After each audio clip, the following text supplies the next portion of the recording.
안녕하세요. 오늘도 사연 살롱을 찾아주셔서 감사합니다. 40대 초반 여성이에요. 이곳 사연 글을 아주 잘 듣고 있는 애청자이기도 한 저는 비슷한 사연이 있는 사람이기도 해요. 그래서 어떤 사연들은 정말 제 얘기 같고 어찌나 공감이 가던지 제 얘기를 한번 보내면 어떨까 하는 생각이 들었어요. 결혼 전까지 순진하게 결혼은 아무런 조건 없이 오로지 사랑 하나만으로 가능하다고 생각했던 사람이었어요. 남편과 저는 접촉사고라는 그리 유쾌하지 못한 계기로 만나게 되었는데요. 초보 운전이었던 저는 처음 겪게 된 교통사고에 보험을 부를 생각도 못할 만큼 당황하고 놀랬는데 피해자였던 남편이 저를 다독이며 괜찮다고 다친 데 없어도 병원에는 꼭 가보라고 말해주면서 남편과 연이 닿게 되었어요. 남편 입장에서는 충분히 억울하고 화가 날 상황이었죠. 그런데 하나부터 열까지 세심하게 초보인 저를 많이 배려해주니 어찌나 미안하고 고맙던지요. 저희는 그렇게 3년이란 시간을 거치며 피해자와 가해자에서 연인으로 부부 사이가 될 수 있었어요.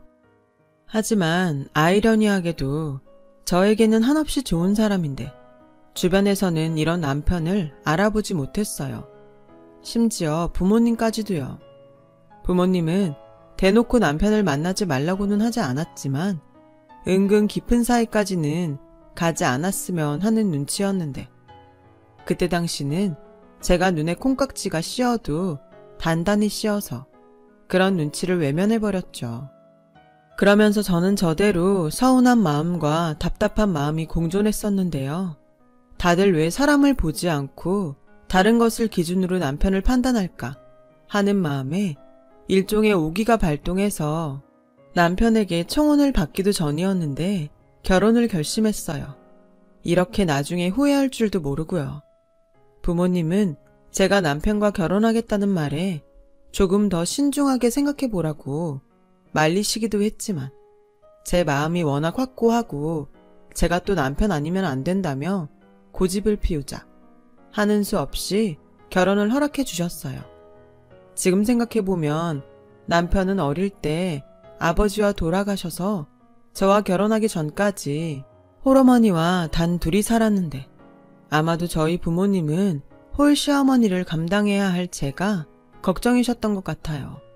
하지만 사랑에 그리고 결혼에 눈먼 딸인 제가 거기까지는 깊게 생각했을 리가 없죠. 단순히 남편이 홀어머니에 대한 효심이 남다르고 사람이 좋으니 저희 부모님에게는 물론이고 저한테도 당연히 잘할 거라고 믿었던 것이 함정이었어요. 그렇게 저희 집 부모님의 허락이 떨어졌습니다. 곧이어 저는 남편 집에 결혼 허락을 받기 위해 인사를 갔어요. 그리고 그날 처음으로 시어머니를 뵙게 되었는데요. 첫인상이 주변의 걱정과 달리 온화하시고 상냥해서 저는 그 집 문턱을 넘자마자 안도감이 들었어요. 그렇게 예비 시어머니는 저를 아주 반갑게 맞아주셨고 또 정성스럽게 차린 음식으로 저녁 식사 대접을 해주시는데 당신의 하나밖에 없는 아들이 결혼한다고 며느리감을 데려와서인지 예비 시어머니는 먼저 하늘나라로 간 당신의 남편이 생각난다며 금방 눈시울을 붉히시고는 그것을 시작으로 식사하는 내내 돌아가신 예비 시아버지의 이야기를 하기 시작하셨어요. 결혼도 하기 전에 이런 말하면 싫어할 수도 있겠지만 이제 너도 우리 집 식구가 되는 거니 우리 집 이야기를 조금 하마. 괜찮지? 네, 괜찮아요. 저도 결혼하면 알아야 하니 신경 쓰지 마시고 편하게 이야기하세요. 그래, 얘한테 들었는지 모르겠는데 얘 아버지가 세상을 뜨기 전에는 고위 공무원이었어. 만약 그때 죽지 않고 지금까지 살았다면 지역의원이나 국회의원을 하고 있을지도 모른다고 생각한다. 그만큼 사람이 어질고 심지가 고든 게 정말 아까운 인재였지. 에휴, 또 생각하니까 눈물이 나네. 뭐가 급하다고 하늘은 능력 좋고 앞길 창창한 우리 남편을 데려갔는지. 나는 지금도 하늘이 원망스럽다. 처음엔 아무것도 몰랐기에 저는 저 나름대로 예비 시어머니를 이해했어요. 근데 지금 생각해보면 그건 죽은 남편에 대한 그리움이 아니라 죽었지만 살아있을 적엔 고위 공무원이었다는 말을 하고 싶었던 것 같아요. 그날 이후에도 걸핏하면 시어머니는 당신의 남편이 고위 공무원이었는데 라는 말을 달고 사셨거든요. 그때라도 시어머니의 의중을 눈치챘어야 했는데 지금은 빤히 보이는 것들을 저는 그때 보지 못했어요. 그놈의 사랑이 뭔지 남편에 대한 마음이 아주 충만했기에 시어머니의 의도도 파악하지 못하고 그저 얼마나 남편을 사랑하고 그리우면 늘 남편 이야기를 입에 달고 사실까? 라고 생각했어요.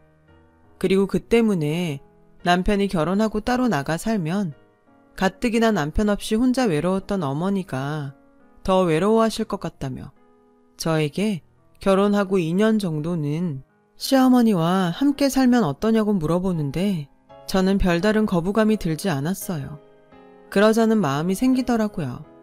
그래, 2년이면 뭐 금방이지. 당신하고 둘이 그렇게 오래 사셨는데 갑자기 혼자 계시게 하는 건 나도 좀 죄송스럽다. 고마워 자기야. 우리 엄마도 엄청 좋아하실 거야. 내가 그동안 자기한테 말은 안 했는데 우리 엄마가 자기 딸 같다고 엄청 좋아하셔. 우리 엄마 자기가 좀 측은하게 생각하고 잘 좀 대해주면 좋겠어. 나도 장인 장모님한테 잘할게. 아, 물론 자기한테도 잘하고. 당연하지. 자기 어머니면 이제 내 어머니이기도 하잖아. 우리 서로 니네 부모님, 우리 부모님 구분하지 말고 양쪽 부모님께 똑같이 잘하자. 고마워 자기야. 나는 정말 자기랑 결혼하면서 세상 전부를 얻은 기분이야. 저는 사탕 발린 같은 소리일지라도 남편의 그 말이 참 좋았어요. 그래서 시어머니와 함께 시작하는 신혼이란 사실에 저희 부모님이 길길이 뛰어도 제가 다 감당할 수 있다고 매일같이 설득했어요. 그리고 드디어 결혼식을 올리고 꿈에 그리던 신혼생활을 시댁에서 시작했는데 저희 어리석은 기대와 생각은 그때부터 엇나가기 시작했어요. 그야말로 최악으로 치닫기 시작했죠. 물론 아주 처음부터 그랬던 건 아니었어요. 어찌나 자연스럽게 흘렀는지 지금 생각해도 너무 어이가 없네요. 저는 결혼하고 한 달 정도가 지나 다니던 회사 계약의 기간 종료로 본의 아니게 쉬게 되었어요. 그러면서 시어머니는 조금씩 그리고 거의 매일 저에게 잔소리와 집안일을 시켰어요. 그때까지 별 의심을 하지 않았는데 3개월이 지나 어느 때처럼 집안일을 하고 있는데 시어머니에게서 지금 생각해도 황당한 요구를 받게 되었죠. 예, 이 옷 우리 아들 옷이지 않니? 이 옷은 세탁기에 넣지 말고 손수 비벼 빨아라. 자고로 남자는 집에서부터 대접을 받고 살아야 나가서 성공하는 거야. 게다가 우리 아들은 고위공무원 아들의 3대 독자인데 집에서 노는 네가 신경을 좀 써야 하지 않겠니? 어머니, 이 옷은 그냥 면티인데요. 그리고 저 집에서 놀지 않고 이렇게 매일 일하고 있잖아요. 저도 나가서 일하고 싶어요. 그러려면 나가서 구직 활동도 해야 하는데. 야, 너는 왜 그렇게 말이 많니? 아무리 세상이 좋아졌다고 해도 나는 시어머니고 너는 며느린데 너 지금 시어머니 말에 토다는 거니? 면이건 나일론이건 네 남편 빨래는 죄다 손으로 빨라고. 너 말귀 못 알아듣냐? 지금이 어떤 세상인데 며느리한테 야, 저기 라고 하다니 황당하고 어이가 없었어요. 게다가 결혼하고 제 빨래는 물론이고 세탁소에 맡길 옷이 아니고서는 죄다 세탁기에 넣고 빨았는데 이제 와서 그렇게 불효령이라니.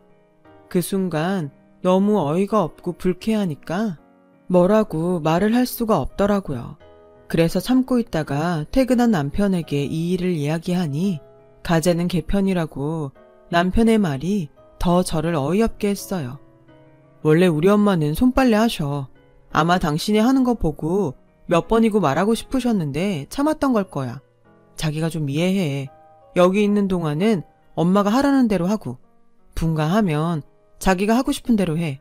괜히 마음에 담지 말고. 알았지? 남편은 그렇게 말했지만 저는 납득할 수 없었어요.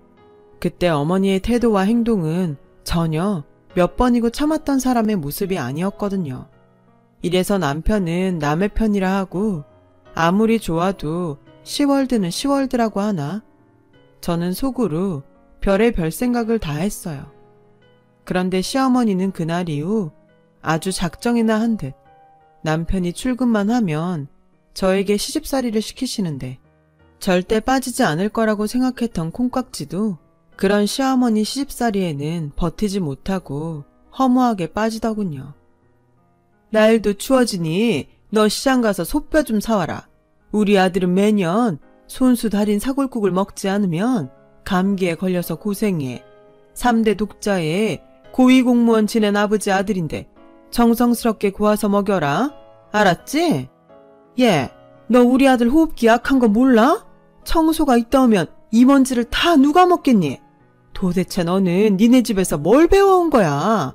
그 코딱지만한 슈퍼 한다고 니네 부모님 너무 너한테 신경 안 쓴 거 아니니? 아휴, 우리 남편이 죽지 않고 살아있었다면 우리 민혁이가 너 같은 슈퍼집 여자랑 결혼하는 일은 없었을 건데.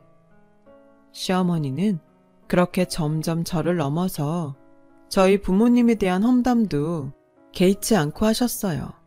시어머니가 말한 대로 저희 부모님이 오랫동안 같은 동네에서 슈퍼를 하시는 건 맞는데요. 무시할 정도로 작지도 않고 또 그 건물이 저희 아버지 건물이라 굳이 경제적인 면을 비교하자면 당연히 시댁보다 저희 친정이 여유가 더 있었어요. 물론 시어머니와 남편은 건물이 저희 아버지 것인지는 제가 말을 하지 않아서 몰랐지만요.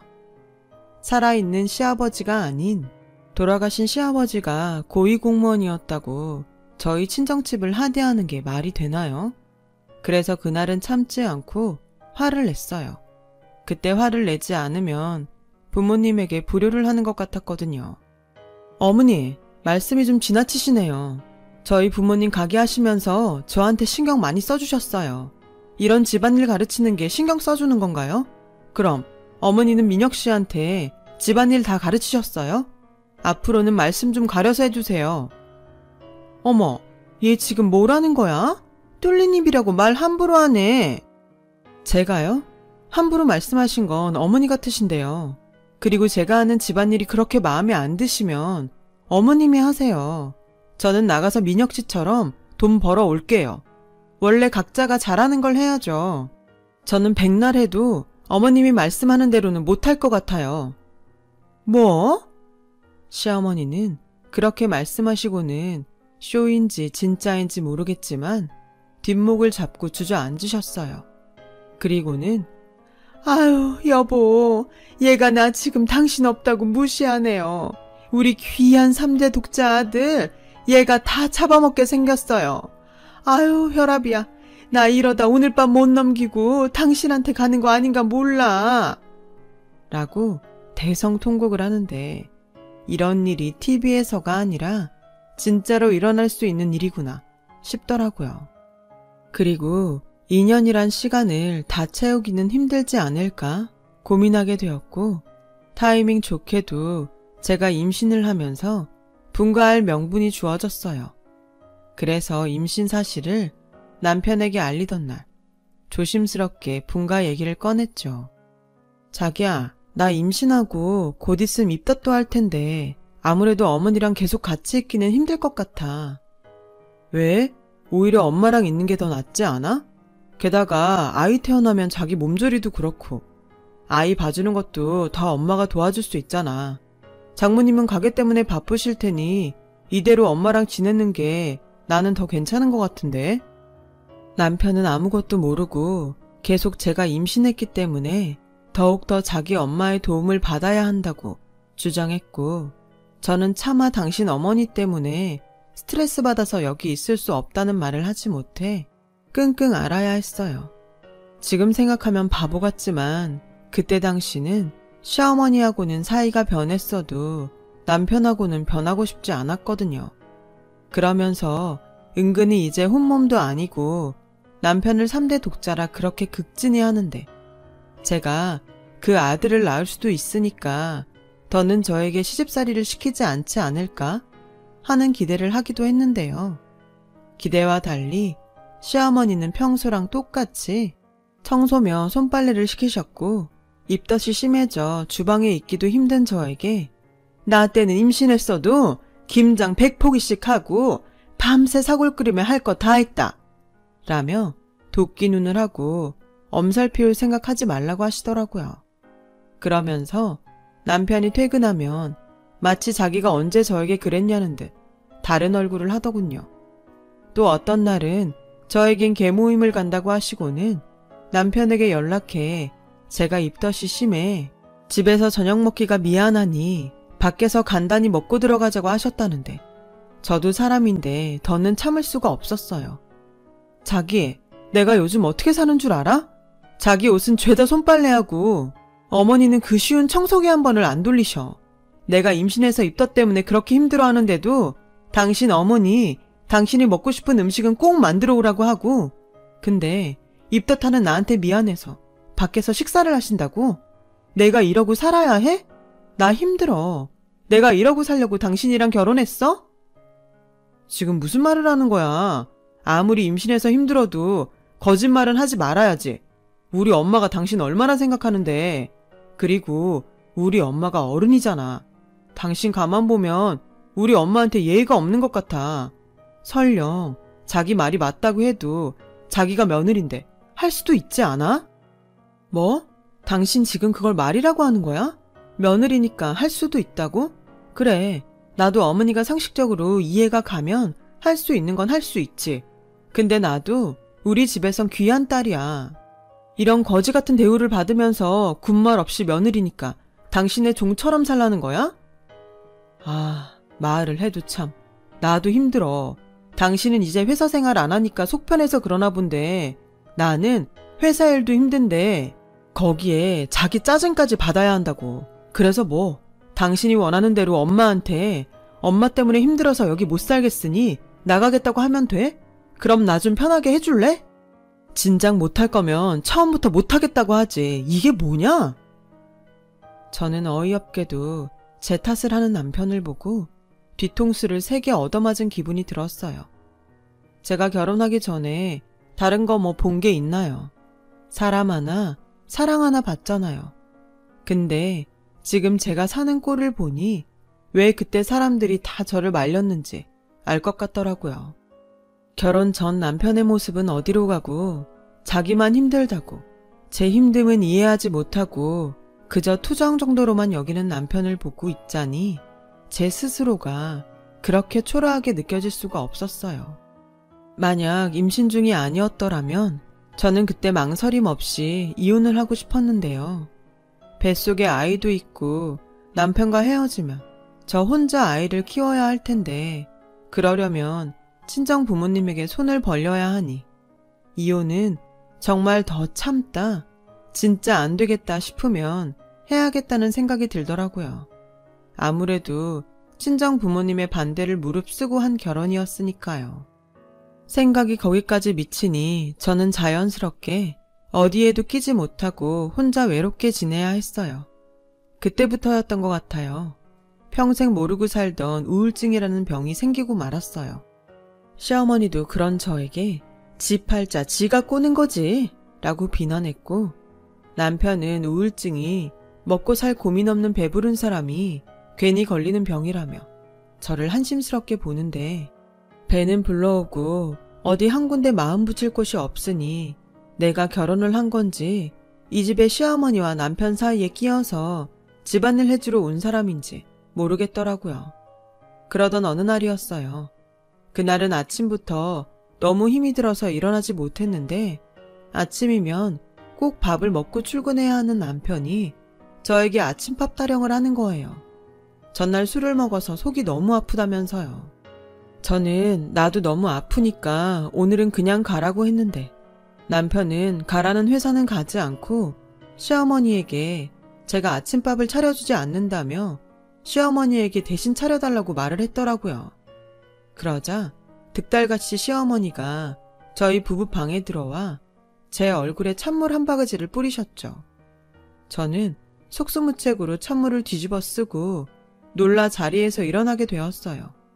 남편은 자기 때문에 일이 커지자 도망치듯 그제야 출근을 했는데 시어머니의 만행은 거기서 끝이 나지 않았어요. 결국 아침밥을 굶고 출근한 남편을 보고 시어머니는 눈이 돌아 이렇게 말씀하셨거든요. 어디 감히 3대 독자 내 아들을 굶겨? 네가 그러고도 내 집에서 편하게 살 줄 알아? 너 같은 며느리 필요 없으니까 당장 나가. 저는 그때 잠옷바람인 채로 집 밖에 쫓겨났어요. 그때가 1월 한겨울이었는데 게다가 좋지 않은 몸에 찬물까지 뒤집어 썼으니 제가 느끼는 추위는 말도 못했죠. 제가 알겠으니 패딩이랑 지갑만이라도 달라고 그렇게 애원을 해도 시어머니는 닫힌 문을 열어주지 않았어요. 결국 추위에 떨다 쓰러졌습니다. 지나가는 사람의 신고로 병원에 실려왔지만 제가 정신이 들었을 때는 아이는 이미 저 멀리 떠난 후였어요. 엄마로서 자식을 지키지 못한 죄책감과 저를 이런 상황까지 내몬 남편과 시어머니에 대한 분노는 그야말로 저 자신까지 집어삼킬 정도였어요. 저는 그 길로 뒤도 돌아보지 않고 남편과 헤어져 그 망할 집구석에 다시는 들어가지 않겠다는 다짐을 했어요. 그래서 제 소식에 놀라 한 걸음에 달려온 친정 부모님을 붙잡고 그동안 당한 서름과 병원에 오게 된 일들을 모조리 이야기하게 되었어요. 친정 부모님은 아무런 연락도 하지 않았던 제가 그저 신혼 재미에 빠져 친정 부모도 잊고 사는 줄 아셨다며 저희 엄마는 울고 저희 아빠는 당장 시어머니와 남편을 가만두지 않겠다고 큰 소리를 내셔서 한바탕 소동이 일어나기도 했어요. 시어머니는 저희 아빠가 모든 사실을 알고 당신을 찾자 쌩하니 주랭랑을 쳤어요. 남편 역시 장인에게 혼이 날까 무서워 병원은 얼씬도 하지 않았는데 이게 그동안 함께 산 가족이고 남편이었구나 하는 허탈감에 그저 헛웃음만 나오더라고요. 어쩌면 제 아이도 이런 집에 태어나 같이 살고 싶지 않았던 것이 아닐까 하는 생각까지 들었어요. 저는 친정 부모님에게 이혼하겠다고 말했어요. 이런 상황에 이혼하지 않으면 그야말로 등신인 거죠. 저는 그렇게 병원에서 퇴원하고 집이 아닌 친정집으로 간 지 2달 정도가 지났는데요. 당장 제가 이혼하겠다고 할 줄 알았던 남편과 시어머니는 이상하게도 잠잠한 저를 보며 어쩌면 제가 이혼까지는 생각하지 않는지도 모른다고 생각한 듯 시어머니는 허무맹랑한 내용으로 문자를 보내왔어요. 그 정도면 너도 할 만큼 했다. 나도 참는데 한계가 있어. 딸 자식은 결혼하면 출가 외인인데 이제 그만 집으로 돌아와라. 이번 일로 너도 반성 많이 했지? 반성 같은 소리 하네. 저는 끝까지 경우 없는 시어머니의 태도와 그때까지도 연락 한번 하지 않는 남편에게 괘씸해 남편에게 이혼하자고 먼저 연락을 했죠. 남편은 알겠다며 제 짐이 집에 있으니 와서 이혼 서류에 도장도 찍고 짐도 가져가라고 하더군요. 저는 알겠다고 하고 그날 저녁 이혼 서류 준비를 해서 다시는 가고 싶지 않은 시댁으로 들어갔어요. 시어머니는 저를 보자마자 도끼 눈을 하며 들고 있던 리모컨을 던지는데 저도 화가 나서 땅에 떨어진 리모컨을 주워 시어머니가 하신 대로 똑같이 던져버렸어요. 어머, 얘 하는 행동 봐. 이래서 사람은 가정교육이 중요한 거야. 니네 부모님은 여태 너를 집에 돌려보내지도 않고 뭐 했다니? 아, 그 코딱지만한 슈퍼 하느라 너한테 관심도 없지? 저기요, 전에도 말씀드렸는데 저희 부모님 저한테 관심 엄청 많으세요. 눈 있으면 이것 좀 보실래요? 저는 미리 준비한 등기부 등본 봉투를 시어머니에게 리모컨 던지듯 던졌어요.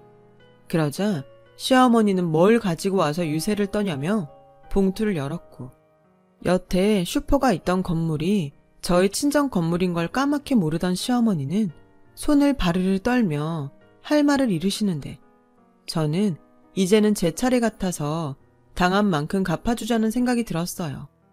보셨죠? 저희 부모님이 이혼해도 걱정하지 말라고 건물을 제 앞으로 해주셨어요. 가정교육 말씀하시던데 그래서 어머니 아들은 어떤가요?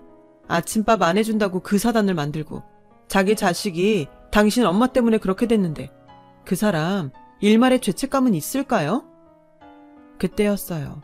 돌아온 남편이 저와 시어머니가 또 한바탕 하는 모습을 보고 한숨을 쉬더니 제가 준비해간 이혼 서류에 도장을 찍으려 하는 순간 시어머니가 그 서류를 남편에게 뺏어서 북북 찢어버리셨어요. 엄마, 뭐 하는 거야? 너 이혼하지 마. 절대 이혼하면 안 돼. 엄마, 나도 너무 힘들어. 더는 이렇게는 못 산다니까. 됐고, 너 이것 좀 봐. 글쎄, 쟤네 슈퍼가 그냥 슈퍼가 아니더라고. 너 몰랐어? 그 건물이 네 처갓 건걸? 그리고 이번에 그 건물을 쟤한테 줬는데 네가 왜 이혼을 해? 쟤한테 저런 삼각 건물이 있는데. 그래서 뭐 건물 있으니까 이젠 이혼하지 말고 저 사람한테 충성하고 살라고? 누가 충성하래? 그냥 이혼만 하지 말라고. 작은 소리로 하는 소리였지만 어찌나 제 귀에 잘 들리는지 저는 기가 차서 말이 다 나오지 않았어요. 이혼은 어차피 하게 될 거예요. 제가 합의 이혼 안 해주면 소송 걸 거예요. 그리고 그 추운 날 저를 내쫓고 당신 때문에 내 아이도 이렇게 되었는데 이혼 사유가 너무 명백하지 않아요? 저 이거 인터넷이며 저 사람 회사에 다 뿌릴까요? 저 이제 무서울 거 없어요. 새끼도 잃은 애미가 세상에 무서운 게 어딨겠어요? 제가 어머님 3대 독자 한번 망쳐볼까요? 어머, 제가 돈이 있다고 눈빛 변한 것 좀 봐. 이게 다 네 아버지 없다고 제가 나를 우습게 하는 거야. 아유, 여보.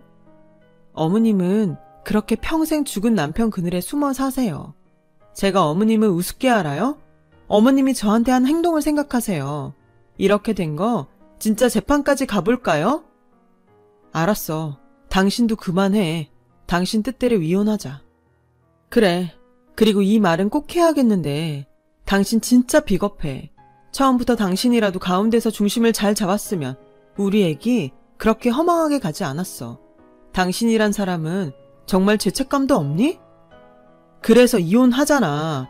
나도 당신 보고 있으면 힘들어. 어쩌다 이렇게 됐나 후회된다고. 남편은 저에게 다음날 법원으로 가서 이혼 서류를 작성하고 바로 제출하자고 했어요. 그러자 남편의 옷자락을 잡아당기며 절대 이혼하면 안 된다고 시어머니가 악을 쓰는데 그 꼬라지를 보니 정말이지 이 집에서 왜 그렇게 바보처럼 살았나 후회가 밀려오더라고요. 그렇게 저는 남편과 이혼을 했어요. 짧았지만 다신 되돌아가고 싶지 않았던 최악의 결혼 생활에 종지부를 찍었죠. 이혼 직후 시어머니는 제가 이젠 당신 며느리가 아닌 남이라는 것을 인정할 수 없었는지 한동안은 그렇게 연락을 해왔는데요. 어떤 날은 불같이 자기 3대 독자 아들 이혼남 만들었다고 화를 냈고 또 어떤 날은 자기가 반성을 많이 했다며 미안하다고 이제라도 잘 지내보자고 말을 하는데 무슨 조울증 환자도 아니고 나중엔 무슨 짓을 할까 무섭기까지 해서 핸드폰 번호를 바꿔버렸어요. 그 후 정말로 자유를 얻었고 그동안 뺏긴 시간을 보상이라도 받듯 재취업에 성공했어요. 이번에는 계약직이 아닌 정규직으로요. 건물은 형제가 없던 저이기에 원래 친정아빠는 당신이 먼저 세상을 떠나면 엄마에게 건물을 줬다가 저에게 상속되게 하려고 하셨는데 무슨 성견지명이 있으셨는지 제가 결혼을 하고 나니 저에게 든든한 무언가가 있어야겠다는 생각이 드셨대요. 그래서 엄마와 이야기하셔서 저에게 이전시켜 놓으셨던 거더라고요. 부모님이 주신 건물에서 월세가 들어오고 또 공실이 있어서 가게라도 시작해 볼 수 있었지만 아무래도 저는 사회생활이 더 적성에 맞는 것 같았어요.